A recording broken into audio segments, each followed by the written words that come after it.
What is going on? Hello, hello. Welcome to the Life in Transitions YouTube channel, Facebook group, podcast, all that good stuff. I'm Courtney Rollins, the host of this channel. I'm here to help families and people go through some of the biggest transitions in their life, particularly when it deals with real estate. I'm also the owner and operator of Estate Pro Service LLC. We're probate specialists out of North Carolina.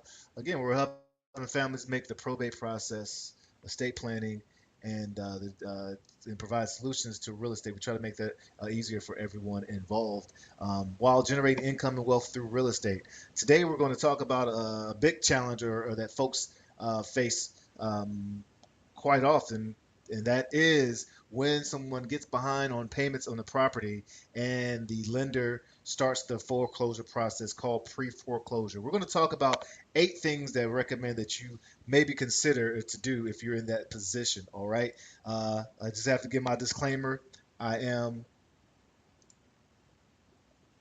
not a excuse me, I'm not a financial advisor, nor am I giving legal advice. Sorry, I was looking over here checking. Oh, there we go. Checking out my Instagram feed over there, and I see it's a little delay. So I was wondering where am I? But I'm on there, smiling and all that good stuff. So let's go ahead and check it out. 8 tips to what to do if your house is in pre-foreclosure. All right. Number one, make sure that you understand the foreclosure or pre-foreclosure process in your state. Okay, it's a little different, sometimes even by counties, but you can get that information through Google or checking with folks um, who are specialized in helping people in pre-foreclosure. You may even be able to connect with real estate attorneys or agents, and that's actually one of my other suggestions. Number 8 is to consult with an attorney, but understand the process so you know where you are in the process. Information that is applied is power. So having that information and being able to apply it to your situation is very important. That's one of the reasons that you're watching this video, because you're getting that information here as well. So kudos to you. Number 2 is contact the lender. Be in communication. One of the biggest challenges is if when people do the ostrich in the technique, where they stick their head in the sand and hope that everything's going to work out. And having communication with your lender is very important, to letting them know that in good faith you're attempting to reconcile this, and you may be able to receive certain um, modifications and things of nature that wouldn't be in the place if you're not in communication with the lender.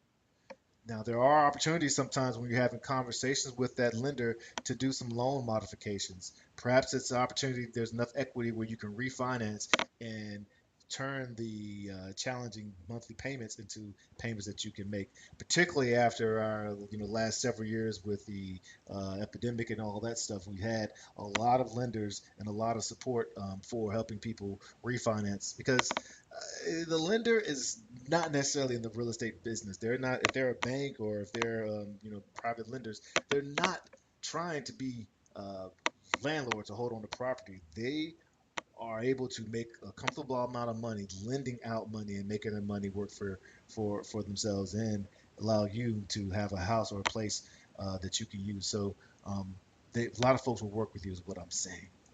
Number 4, consider a short sale. No, it's not a sale of pants or shorts actually, but it is a time where if you if the property if the property, how much you can sell it for, is worth less than how much is owed on it, then sometimes it's a short sale, because the bank or the lender will take a cut on that and usually write that off and all. So let's say the property can only sell for $100,000, but you owe $150,000. You may be able to do a short sale. That does have implications to your credit and other things. It's not as harsh of an impact as a foreclosure would be. So definitely make sure you understand the different situations, and maybe that's something that might be helpful to you.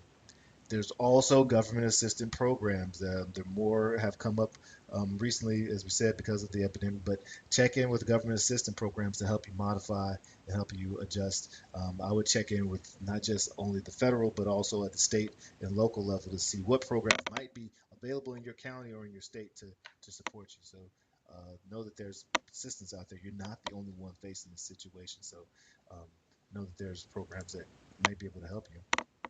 You also may be able to go at that local space or even a national space. There's house and counseling agencies that can point you to the right direction, give you resources that some people may not be available. This is what they sit in, and they're again trying to help people be homeowners and continue to maintain their status as homeowners. So check in with housing counseling agencies as well. And number seven, you may consider turning this actually into an asset by either renting it out and someone else can cover that bill for you. You might even be able to make a spread. Hopefully, you can make some cash flow. You could even do a sell, lease, rent to own, where someone has to make a payment, and perhaps if you're behind in the rears, their deposit, their non-refundable deposit, may be able to be enough to cover how much is owed. Or you perhaps you just sell it outright. Sometimes you need a quick cash sale, so cash buyers like myself has helped many people and been able to provide money, put money in people's pockets, as well as save them from having the damage to credit and things that the other things that happen when you actually go through foreclosure. So that's a possibility. Turning it into an asset or liquidating it by selling it maybe something you want to consider. All right. And number eight, consult with an attorney, specifically a foreclosure and a real estate attorney. Remember, not every doctor is the same, and not every attorney is the same. So you want to get someone who specializes in this to support your needs. And all right. So hopefully, some of those things will help you avoid that situation. If you do want to talk about a cash sale or other options that may be available, check me out at estateproservice.com. We try to provide a heart, head, and hands-on approach to the situation. We know everyone's situation is different, so we try to approach that in that way with the delicacy or the competency and um, um, sensitivity that the situation calls for. All right, I'm Courtney Rollins with the State Pro Service. This is the Life in Transitions Experts YouTube channel, Facebook group. Would love for you to hit the like, subscribe. It helps me reach many people, a lot more people if you're showing that it's actually useful by hitting a like and subscribing to the channel. And yeah, LITE, Life in Transitions Experts. Let your light shine. Cheers.